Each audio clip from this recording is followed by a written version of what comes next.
Selamat pagi. Ada yang bisa dibantu? Sapa salah satu staf yang kebetulan bertemu dengan rombongan Amira dan Puput di sekolah. Oh, iya. Saya ingin mendaftarkan anak-anak kami di sekolah ini, jawab Amira.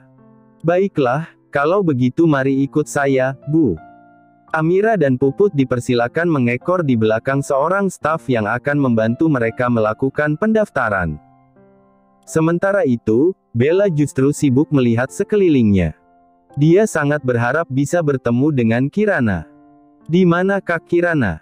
Apakah dia masih di kelasnya? Kira-kira kelasnya di mana ya? Gumam Bella, sibuk mencari-cari Kirana. Apakah kamu memang suka berjalan sesukamu begini? Lihat, mamah-mamah kita sudah berjalan jauh ke sana. Tegur Leo yang melihat Bella justru hendak berjalan ke arah yang berbeda. Apa urusanmu? Aku hanya ingin berjalan-jalan sebentar di sini. Lagi pula aku nggak akan nyasar di sini.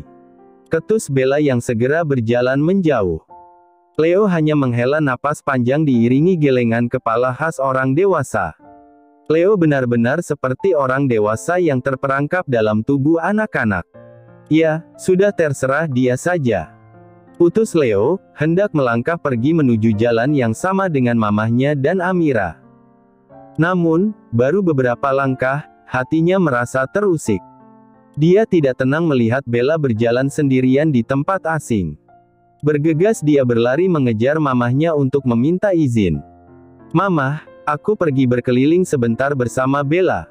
Tentu, sayang. Pergilah. Tapi, jangan mengganggu kegiatan belajar di sekolah ini, ya. Sahut Puput mengizinkan. Leo mengangguk cepat dan bergegas berlari menuju tempat di mana dia terakhir melihat Bella. Matanya memindai sekelilingnya, tetapi sosok Bella sama sekali tidak terlihat olehnya. Pergi kemana dia? Gumam Leo kesal. Dia memang bisa saja mengabaikan Bella, toh anak perempuan itu pergi karena kemauannya sendiri. Tapi, entah kenapa, dia merasa khawatir dan bertanggung jawab atas Bella. Padahal Leo hanyalah anak kecil berusia 6 tahun. Dia bahkan lebih muda 1 tahun dari Bella. Leo terus berjalan menuju arah yang dia sendiri tidak tahu tujuannya. Pokoknya berjalan saja. Astaga! Bagaimana cara mengambil bandoku? Dia tersangkut di sana. Mendadak sebuah suara yang cukup dikenalinya membuat Leo bergegas berjalan lebih cepat. Terlihat Bella sedang berusaha meraih bandonya yang tersangkut di antara ranting pohon yang cukup tinggi. Berkali-kali dia berusaha melompat untuk menarik bandonya. Tanpa menunggu disuruh, Leo segera berlari untuk mengambil ancang-ancang dan, dia berhasil meraih bando kupu-kupu yang tersangkut itu. Dengan bangga, Leo memberikan bando milik Bella pada pemiliknya. Terlihat senyuman langka terselip sedikit di antara bibir Leo. Namun, bukannya mendapat sambutan baik, Bella justru terlihat semakin menekuk mukanya dan menunjukkan ekspresi kesal. Kamu merusak bandoku. Seru Bella sambil menunjuk pita biru yang terburai di atas bandonya. Aku mengambilkan bando untukmu. Seharusnya kamu berterima kasih, bukannya berteriak. Tapi, kamu merusak bandoku. Seharusnya kamu bisa mengambilnya dengan lebih hati-hati. Seketika Leo menjadi kesal. Terserah kamu saja. Dasar tidak tahu terima kasih. Aku akan laporkan hal ini pada Tante Puput dan Mamah. Ancam Bella. Laporkan saja. Aku tidak peduli. Sahut Leo sambil berlalu menjauh dari Bella. Bella semakin kesal melihat tingkah Leo yang tidak menunjukkan penyesalan sama sekali. Dia berkali-kali menghentakkan kakinya untuk mengekspresikan rasa kesalnya. Sementara di tempat berbeda, Amira dan Puput yang baru saja menyelesaikan pengisian formulir pendaftaran segera mencari keberadaan anak-anak mereka. Pergi kemana mereka? Gumam Puput sambil berkeliling. Mungkin mereka pergi ke kantin. Tebak Amira. Kalau begitu, ayo kita ke kantin.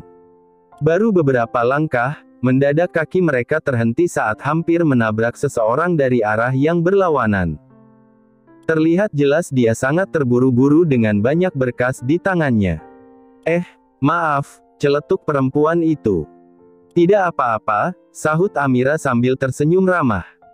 Bukannya segera pergi, perempuan itu justru terdiam sejenak menatap ke arah Amira. Tunggu, bukankah kamu Amira? Amira Atmaja yang bersekolah di SMA Tunas Muda. Tebak perempuan itu. Iya. Maaf, apakah kamu mengenalku? Tanya Amira ragu sembari mengingat-ingat. Tentu saja. Siapa yang tidak kenal denganmu? Si kutu buku yang bersarang di perpustakaan setiap jam istirahat. Hahaha, sahut perempuan itu dengan tawa lepas. Berbeda dengan Amira yang justru hanya tersenyum kecut saat diingatkan tentang masa lalunya yang memang tidak sebaik sekarang. Dulu dia memang lebih suka mengurung diri di perpustakaan setiap istirahat. Alih-alih membaca buku, sebenarnya dia hanya menghindari ajakan teman-temannya ke kantin. Kala itu, dia tak punya cukup banyak uang untuk membeli makanan di sekolah. Dia memilih mengganjal perutnya dengan air putih yang dibawanya dari rumah saat lapar menggigit lambungnya. Merasa hanya tertawa sendirian ditambah lirikan Puput yang terkesan tidak suka, perempuan itu segera mengakhiri tawanya diimbuhi permintaan maaf. Maaf, Mira. Aku hanya teringat masa lalu. Tidak apa-apa. Kalau boleh tahu kamu siapa? Aku sedikit sulit mengingat, karena kita sudah cukup lama tidak bertemu, jujur Amira. Aku Heni. Iya, aku memang tidak pernah bertemu dengan teman-teman alumni SMA kita. Maklum, aku melanjutkan kuliah di Jerman hingga S2. Sahut Heni congkak. Oh, begitu. Iya, begitulah. Aku terlalu betah di sana, jadi tidak terasa menghabiskan banyak waktu di sana. Kamu sekali-kali harus pergi ke Jerman, Mira. Meskipun hanya sebagai TKW. Tapi itu akan jadi pengalaman yang berharga untukmu. Aku jamin itu. Puput seketika mendelik saat mendengar Heni terkesan merendahkan Amira. Hingga dia ingin sekali mengeluarkan banyak umpatan dan menjelaskan siapa Amira sekarang. Tidak perlu jadi TKW untuk mengunjungi Jerman. Jika mau, Amira bahkan bisa ke Jerman hanya untuk cuci tangan. Namun, dengan segera tangan Amira menyenggol tangan Puput untuk memberi tanda agar tidak melakukan apapun. Iya. Semoga aku juga memiliki kesempatan pergi ke Jerman untuk melihat keindahan negara itu, jawab Amira merendah. Oh ya, ngomong-ngomong sedang apa kamu di sini? Aku. Mama. Leo merusak bandoku. Mendadak Bella datang berteriak dan mengejutkan semua orang yang spontan menoleh ke arahnya. Apa yang terjadi, sayang? Tanya Amira dan Puput bersamaan dengan nada terkejut. Leo merusak bando kesayanganku. Apakah betul, Leo? Tanya Puput pada Leo yang baru saja datang mendekat. Itu tidak sengaja. Aku berusaha membantu mengambilkan bando miliknya yang tersangkut di ranting. Jawab Leo jujur. Tapi, tetap saja dia merusaknya, Tante. Protes Bella. Astaga, sayang. Maaf ya. Tante janji akan menggantinya nanti dengan yang lebih cantik, oke? Bujuk Puput. Apakah dia anakmu, Mira? Tanya Heni yang sejak tadi melihat interaksi antara Bella dan Leo. Ah, iya. Bella, salim dulu sama teman Mama. Namanya Tante Heni, Tita Amira pada Bella. Bella mengangguk patuh lalu mengulurkan tangannya ke arah Heni. Apakah Tante mengajar di sini? Tanya Bella penasaran. Iya. Tante salah satu guru matematika di sini. Oh ya. Aku sangat suka matematika. Semoga nantinya aku bisa bertemu dengan Tante di kelas. Tunggu. Kamu menyekolahkan anakmu di sini, Mira? Tanya Heni, seketika menoleh ke arah Amira. Iya. Dia akan bersekolah mulai tahun ajaran baru, sahut Amira dengan senyuman ramah yang tidak pernah dibuat-buat. Justru Henilah yang kini berusaha mengembangkan senyumnya yang mendadak terasa seret. Oh. Kalau begitu, selamat belajar di sekolah ini, sahut Heni kaku, lalu memilih untuk segera meninggalkan pertemuan singkat itu. Sebenarnya kerja apa Amira sekarang? Bagaimana dia bisa menyekolahkan anaknya di sini? Di sekolah termahal dan terbaik di kota ini. Gumam Heni sepanjang jalan sambil terus berpikir. Sedangkan Amira memilih untuk mengajak Puput dan anak-anaknya pulang. Mamah rasa urusan kita sudah selesai. Yuk, kita pulang. Ajak Amira yang disambut anggukan kepala. Dalam perjalanan pulang, mendadak Bella kembali merengek. Mamah, aku haus. Bisakah kita berhenti sebentar untuk membeli minum? Aku punya air putih, jika kamu mau. Tawar Leo sambil mengeluarkan botol minumnya. Enggak. Aku mau yang ada rasanya dan dingin. Tolak Bella. Terdengar dengusan kesal dari hidung Leo lalu memasukkan kembali botol minumnya dengan kasar ke dalam tas miliknya. Amira Lakini yang tersenyum kecut sembari mengerutkan keningnya, merasa tidak enak hati dengan sikap Bella pada Leo. Bella memang terbiasa dimanja oleh Nicholas, membuatnya tumbuh menjadi seorang anak yang manja dan semaunya sendiri. Terima kasih ya, Leo. Tante hargai tawaranmu. Maaf, mungkin Bella memang menginginkan sesuatu yang dingin.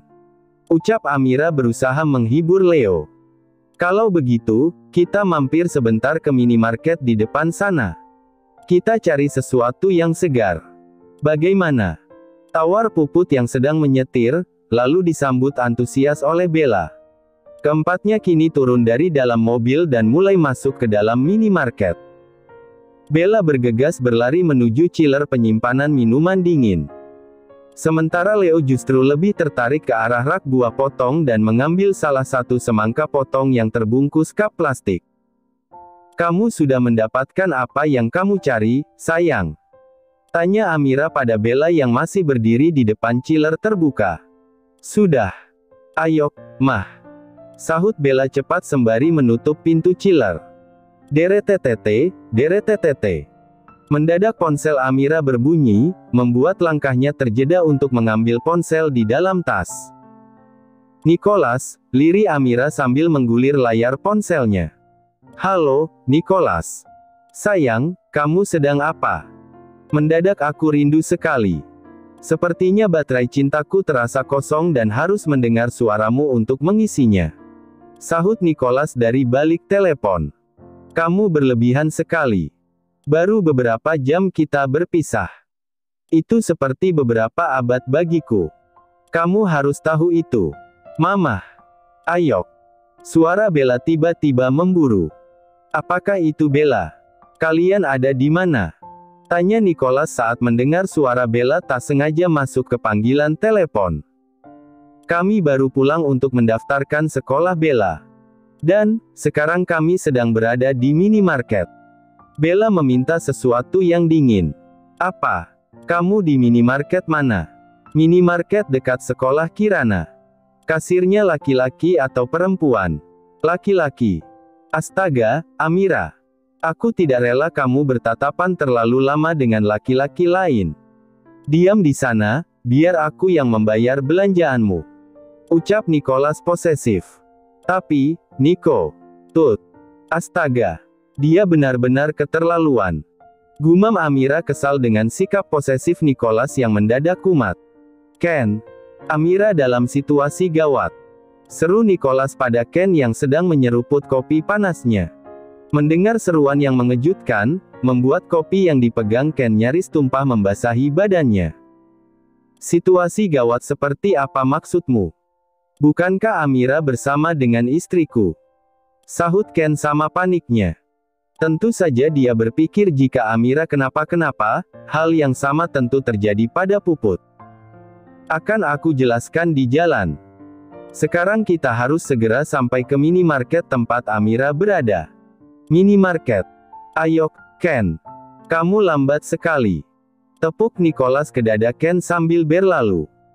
Tanpa menunggu diperintah dua kali, Ken segera berjalan menyusul Nicholas dengan setengah berlari. Lalu kembali terkejut saat menyadari Nicholas Lakini yang berada di kursi kemudi. Kamu yang menyetir? Tanya Ken terkejut. Kita perlu cepat sampai. Cepat naik, dasar siput. Ken segera terpaksa harus berputar untuk masuk ke kursi di sebelah Nicholas.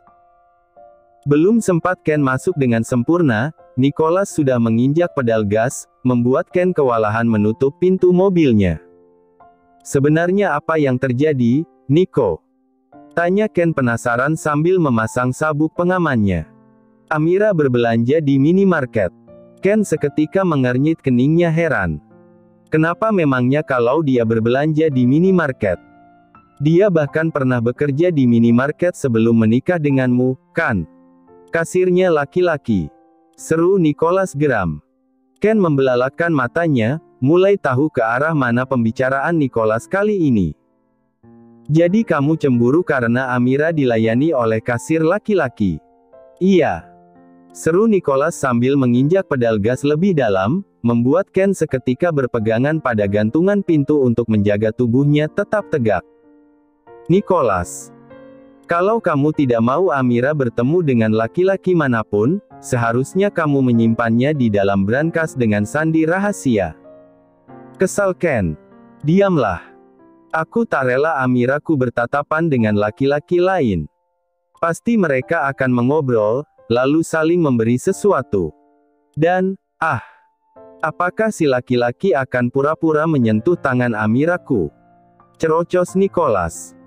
Ken memutar bola matanya malas mendengar semua overthinking Nicholas yang benar-benar berlebihan.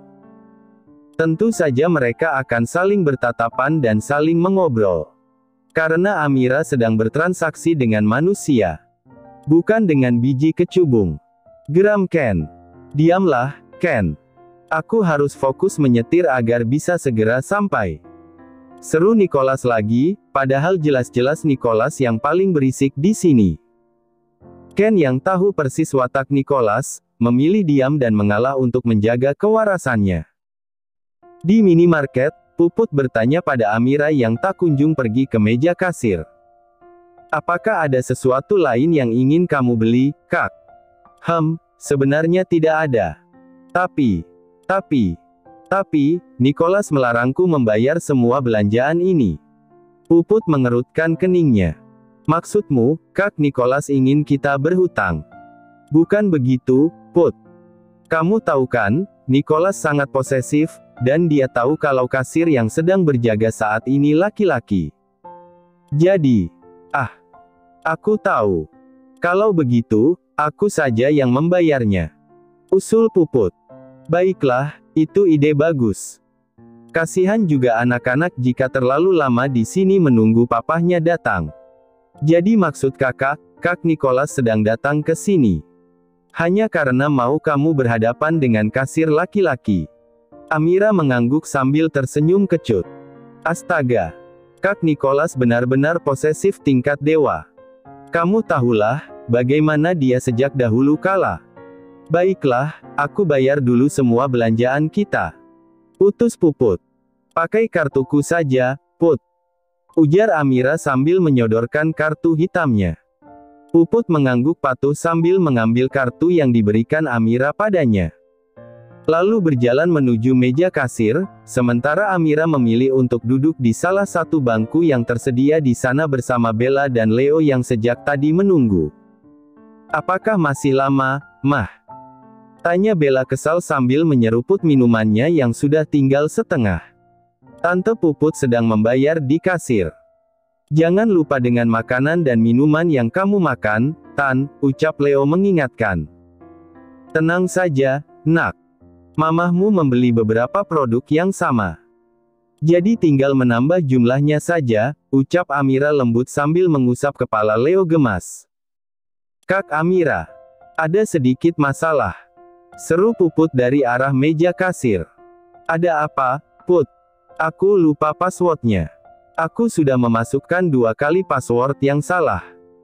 Wajar Puput lupa memasukkan password yang salah. Dia sudah cukup lama tidak melakukan tugasnya sebagai asisten pribadi Amira. "Baiklah, biar aku yang melakukannya," putus Amira, akhirnya berjalan mendekat ke arah meja kasir. Mau tidak mau, Amira lah kini yang melakukan transaksi dengan kasir laki-laki itu yang memang sesekali mencuri pandang ke arah Amira yang manis. Di saat bersamaan, pintu masuk minimarket mendadak terbuka dengan kasar. Muncul Nicholas dengan tergesa. Wajahnya tampak tidak ramah saat melihat istrinya berada di jarak yang sangat dekat dengan kasir laki-laki itu. "Amira!" seru Nicholas yang terdengar seperti berteriak. "Nico, kamu benar-benar kemari?" tanya Amira terkejut. Tanpa mengukur waktu, Nicholas segera menarik lengan Amira, membuatnya menjauh sedikit dari meja kasir. "Dia istriku. Dan dia sudah memiliki anak. Kami cukup bahagia dan menutup rapat akses masuk siapapun yang ingin merusak rumah tangga kami," ucap Nicholas tegas pada seorang kasir yang mendadak mematung karena kebingungan. Siapa yang tidak bingung, mendadak diberikan ultimatum tanpa dia tahu salahnya apa. "Nicholas, apa yang kamu lakukan? Ayo, pergi. Kamu sudah selesai dengan urusanmu, kan?" ujar Nicholas lagi, kali ini pada Amira. Amira hanya mengangguk patuh, tak ingin suaminya kembali membuat kegaduhan yang lebih serius. Pak, tunggu," teriak kasir laki-laki itu sedikit takut-takut. "Ada apa? Apa keteranganku masih belum jelas? Dia sudah bersuami. Dan memiliki anak. Cari saja wanita yang lain." "Bukan begitu, saya hanya ingin mengembalikan kartu ini dan memberikan struk pembelian," tunjuk kasir itu sambil menyodorkan barang-barang milik Amira. Dengan kasar, Nicholas menerima semua yang diberikan kasir itu lalu kembali berjalan bersama Amira keluar dari minimarket itu. "Kamu memalukan, Nicholas," protes Amira. "Apanya yang memalukan? Apakah melindungi istri sendiri itu hal yang memalukan? Itu sangat berlebihan. Kami bahkan hanya berinteraksi tentang pembayaran. Ingat, Amira, hubungan yang dekat bisa terjadi hanya karena hal sepele. Bisa saja saat melakukan transaksi, dia sengaja mencuri pandang terhadapmu. Lalu mulai menawarkan produk belanjaan yang lain dan lalu kalian mulai lebih sering berinteraksi dan menjadi sangat akrab. Itu bukan hal yang mustahil, kan?" cerocos Nicholas. "Hufha." Amira menghela napas panjang. Panjang sekali, sepanjang rasa sabarnya menghadapi Nicholas yang super posesif dan overthinking. "Baiklah, aku akan antar kamu pulang," putus Nicholas. "Aku bisa pulang bersama Puput. Kamu pasti masih punya banyak pekerjaan di kantor. Kembalilah ke kantor, sayang," ujar Amira. "Tidak apa-apa. Aku hanya ingin memastikan kamu sampai ke rumah dengan selamat." "Oke." Mau tidak mau Amira menurut Nicholas dan berjalan masuk ke dalam mobil yang dibawa Nicholas. Begitu juga dengan Bella. "Akhirnya aku terpisah juga dengan anak nakal itu," ucap Bella sambil memanyunkan bibirnya, tak lupa matanya melirik ke arah Leo yang kini berada di mobil Puput dan Ken. Di tempat berbeda, Henny masih memikirkan pertemuannya dengan Amira. "Aku masih penasaran dengan Amira. Benarkah dia masih Amira yang sama seperti yang aku kenal dulu?" gumam Henny sambil menggulir ponselnya. Dia berusaha mencari apapun tentang Amira di media sosial. Namun, nyatanya nihil. Tak ada apapun tentang Amira di sana. Nggak mungkin manusia di zaman sekarang tidak memiliki media sosial, kan? Tapi apa namanya? Namun, nyatanya Amira memang tidak pernah memiliki media sosial apapun. Tentu saja semua itu atas titah Nicholas yang tidak mau siapapun mengincar istrinya. Sari, seharusnya dia tahu sesuatu tentang Amira. Dulu mereka seperti sahabat saat di SMA. Celetuk Henny, mendadak mengingat satu nama.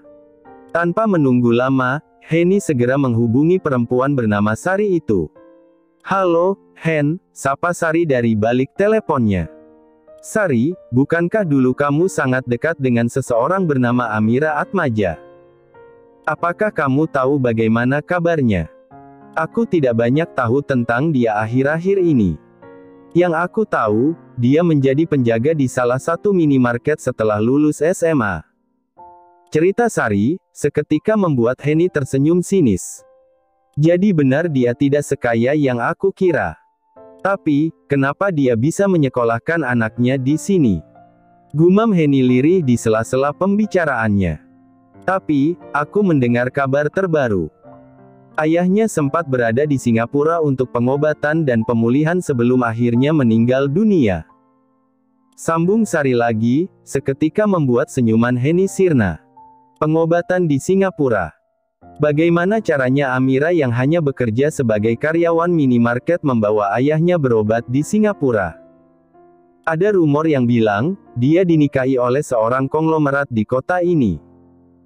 Tapi, ada juga yang bilang jika dia menjual ginjalnya pada salah satu konglomerat di kota ini. Entahlah mana yang benar. Yang jelas, Amira memang sulit untuk dihubungi sampai saat ini. Cerita Sari panjang lebar. Dinikahi konglomerat. Itu tidak mungkin. Aku lebih percaya jika dia menjual salah satu ginjalnya. Entahlah, Hen. Memangnya kenapa kamu mendadak menanyakan tentang Amira? Apakah kamu bertemu dengan dia akhir-akhir ini? Ya. Kami bertemu saat dia mendaftarkan anaknya ke sekolah tempat aku mengajar. Sekolah yang mahal itu. Astaga. Itu artinya Amira benar-benar dinikahi oleh konglomerat. Seru Sari, memekakkan telinga Henny. Jangan berteriak, Henny. Kamu membuat telingaku rusak. Maaf. Aku hanya tidak percaya kamu benar-benar bertemu dengan Amira. Apakah kamu meminta kontaknya? Mari buat pertemuan semacam reuni kelas. Aku rindu sekali dengan Amira. Cerocos Henny begitu riang. Tidak. Dan aku tidak akan mau mengadakan acara semacam itu. Kekanak-kanakan sekali. Tut. Henny segera menutup panggilan teleponnya dengan penuh iri dengki. Semakin dia tahu seperti apa Amira, semakin membuatnya merasa jengkel. Aku penasaran laki-laki seperti apa yang menikahi Amira. Jika dia bisa berselera dengan perempuan modelan Amira, dia juga pasti mudah untuk berpaling pada wanita independen seperti aku. Gumam Henny, tersenyum licik.